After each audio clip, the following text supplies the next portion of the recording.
sebelum itu saya akan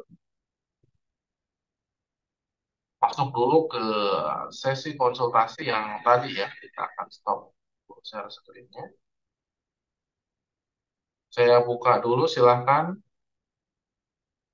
yang ditanyakan dulu ya. Saya kasih waktu 5 sampai 10 menit untuk yang ditanyakan untuk permasalahan tadi sebelum masuk ke materi inti hipnoterapi.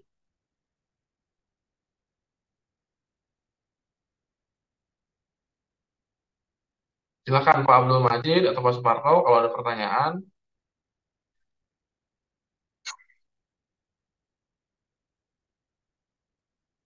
Baik, Master. Ada yang perlu dipertanyakan sedikit terkait hipnoterapi, sedikit juga konsultasi ini, Master. Kan dalam hipnoterapi itu durasinya kan lama, Master. Jadi sugesti kita yang dimasukkan, pola kalimat yang kita masukkan, kita tanamkan ke klien itu kan kurang lebihnya durasinya sangat panjang sekali. Terus efektivitas daya ingat ketika sadar, motivasi kita yang sudah dimasukkan itu presentasinya kira-kira berapa persen itu, Master, untuk mengingat apa yang kita sudah tanamkan. Soalnya saya pernah nangani kasus ya, cuman pakai metode hipnorukyah. Di hipnorukyah itu punya keluhan kalau segi medisnya asam lambung itu, Master, penyakitnya. Terus di mental psikisnya itu beliaunya penyakitnya sering mengulang-ulang itu, tidak fokus. Contoh, misalkan dianya kan ngembala sapi ya, Master. Itu kalau sudah membersihkan di kandang itu kalau sekiranya tidak bersih, sudah kelihatan bersih dari keluarganya, dia itu masih kurang saja. Punya rasa was-was yang tinggi seperti itu, Master. Diulang-ulang. Misalkan contoh ini, dianya itu minum, Master. Misalkan ini apa ya, gelas. Dia minum, setelah minum dia taruh. Ditaruh itu diulang sampai geleng-geleng gini kepalanya, sampai seperti ini terus. Kalau sekiranya ndak pas naruh itu ndak berhenti seperti itu, Master. Saya itu sudah terapi 3 kali sampai sekarang tetap itu, Master. Sekarang dibawa ke Lumajang, dibawa ke psikiater orangnya seperti itu. Cerita awal mulanya orang tersebut sakit asam lambung, terus dikasih resep obat oleh dokter, dianya ndak percaya, diceklah di Google penyakitnya itu apa obatnya. Ternyata obat itu bukan hanya untuk asam lambung, tapi untuk bagian apa ya, semacam kayak biasanya kalau dosis dari dokter itu kan tidak cuma asam lambung. Keterangannya di Google itu banyak penyakitnya seperti itu obat tersebut. Jadinya dia punya ketakutan yang sangat tinggi. Awal mulanya seperti itu. Pas pada akhirnya kurang fokus. Naruh apapun kalau sudah benar tempatnya, kata si istri, itu menurut dia masih salah. Sampai gini. Berulang-ulang begitu, Master. Sampai nyampe ke rumah saya, ada kipas angin mutar itu mikir dianya, kok kenapa ini kok bisa mutar? Kipas ini kenapa? Kayak yang tidak fokus seperti itu, Master. Jadi kira-kira itu dari apa itu, Master? Penyakitnya itu menurut menurut kacamata pandangan jenengan itu seperti apa? Sudah dihipnoterapi 3 kali itu, Master. Alhamdulillah agak enakan, tapi dapat 1 tahun kambuh lagi, asam lambungnya naik lagi. Seperti itu, Master. Terima kasih, Master.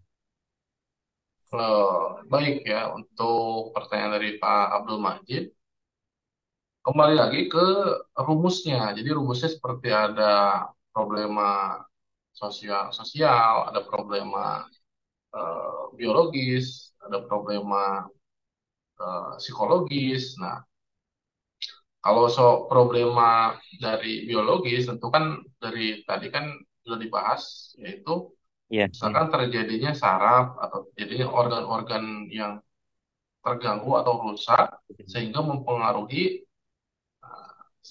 psikologisnya ya atau pikirannya. Nah, itu juga bisa.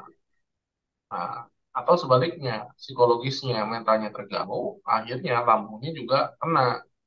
Nah, jadi prosesnya seperti itu. Istilahnya dia berputar.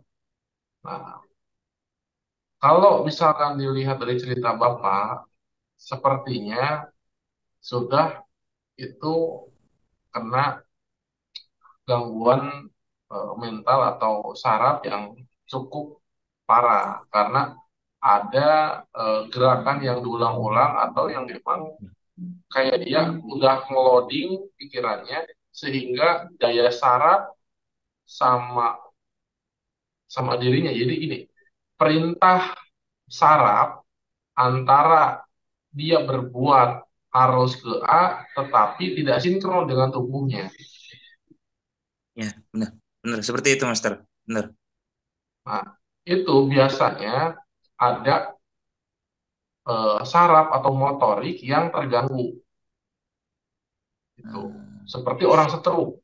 Nah, orang stroke juga rata-rata hampir sama seperti itu. Kalau stroke-nya yang agak parah ya, seperti ada kerusakan di bagian kepala, itu sama seperti itu. Pikirannya ingin menggerakkan tangannya, tapi tangannya itu kadang gerakannya itu kemana, larinya kemana. Jadi tidak sinkron. Iya, iya, iya, iya, iya. Nah, kadang dia loading pikirannya. Tapi dia ingat gitu, apa yang harus dia katakan, apa yang harus dia jelaskan gitu. Tapi untuk perilakunya nggak jalan. Hmm. Sampai bingung keluarganya itu, Master. Sudah Iya, jelas, songkok itu sudah ditaruh lah, ngepas sudah. Misalnya sudah ngepas mau berangkat, itu sih nanya ke istrinya, diputar lagi seperti itu, Master. Sampai capek istrinya itu, Master. iya, itu terkena ini Gitu. ya, Kayak terkena seakan-akan belum ngepas gitu ke tempatnya seperti itu, Master. terkena mental itu, terkena mental. Dan Oh, penanganannya nggih, harus nggih. benar-benar.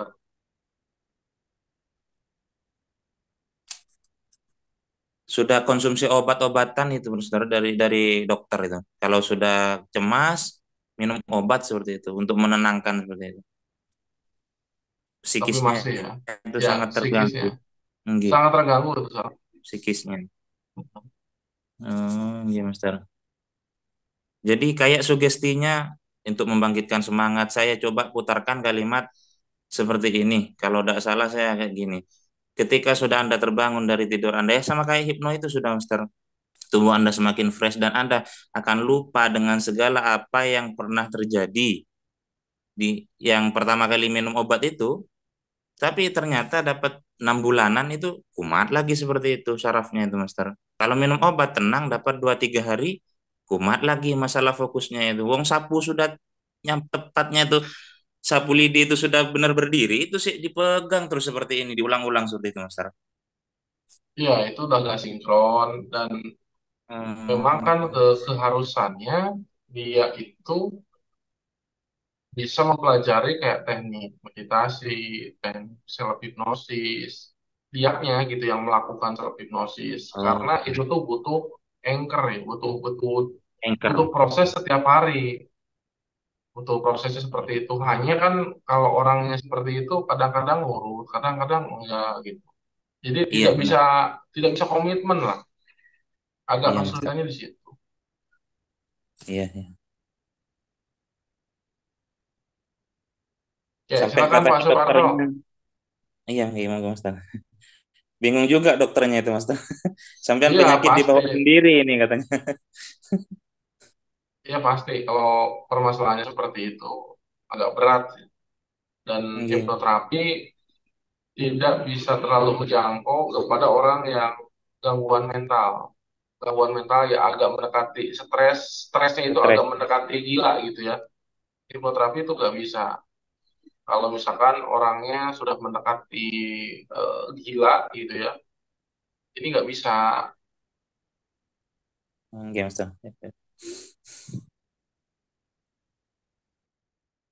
Silakan barangkali Pak Suparto.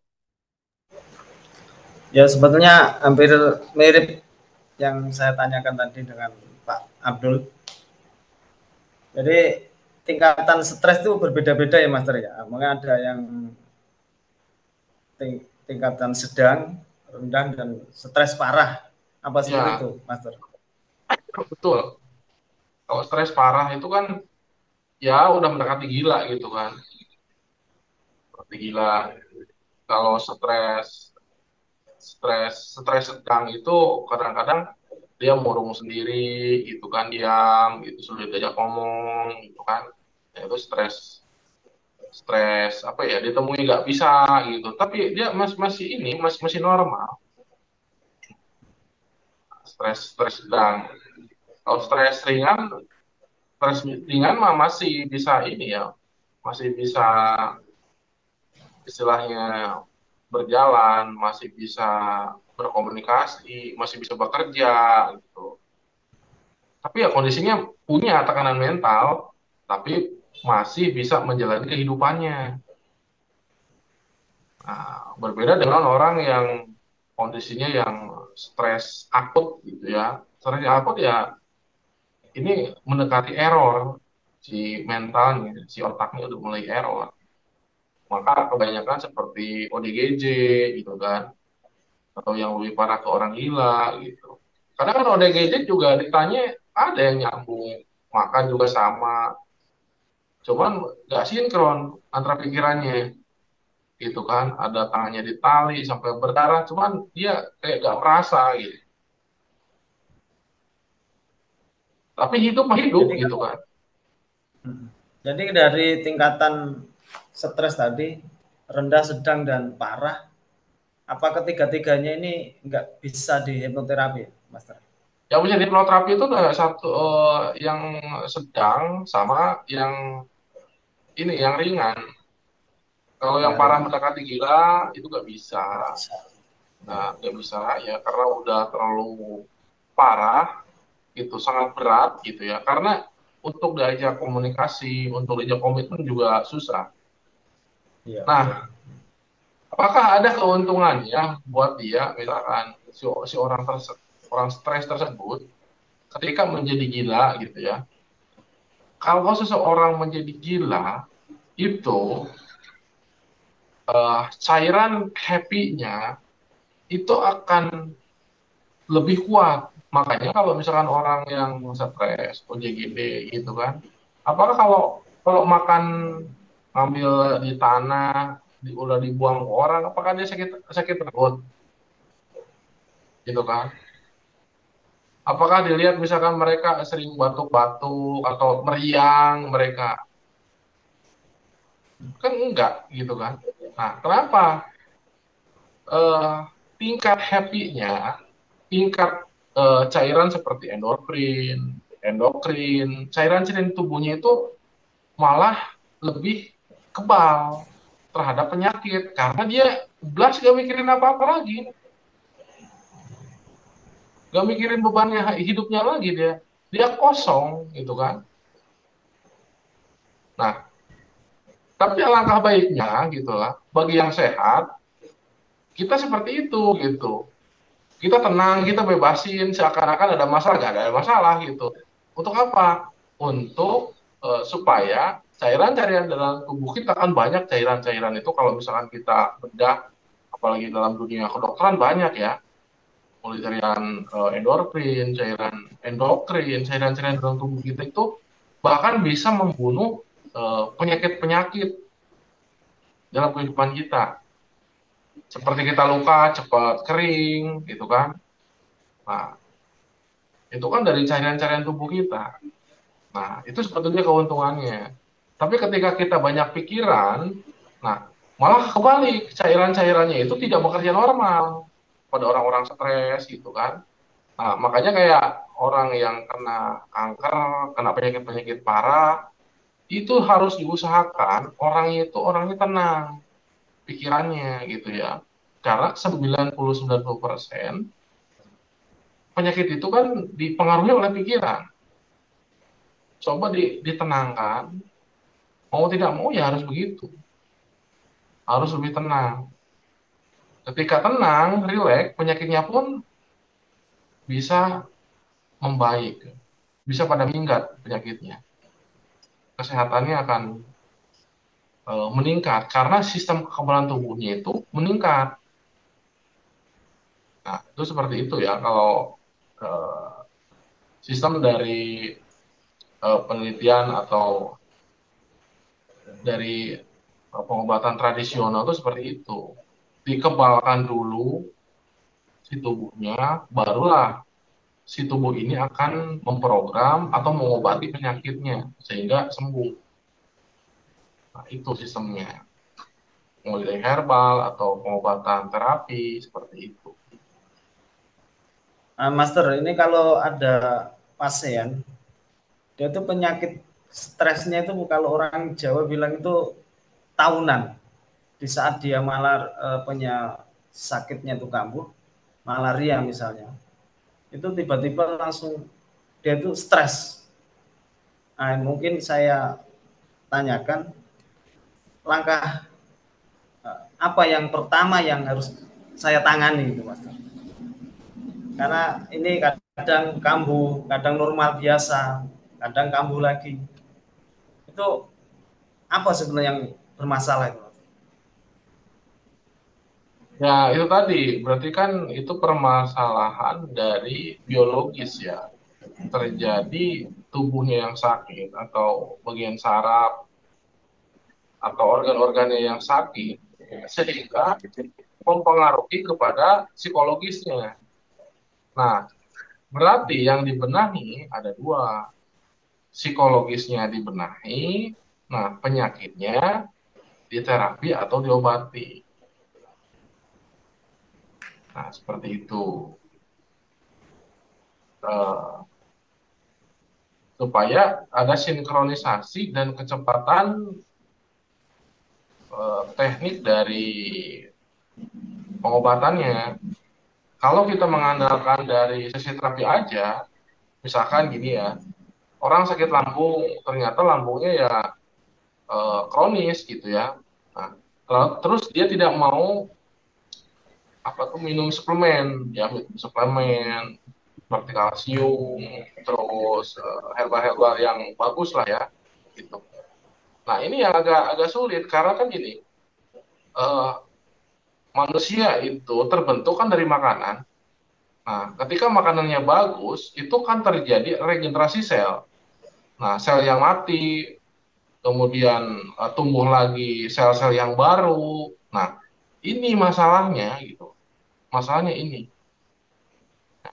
Kalau misalkan hidupnya udah bagus, polanya makannya udah bagus, semuanya udah bagus, nah pikirannya juga bisa kita setting, kita bisa program. Alangkah lebih baiknya seperti itu. Gitu. Ada kolaborasi antara semuanya, mulai dari makanan, minuman, terus pola tidur. Kalau kalau dibahas kan ada empat ya, ada empat pola.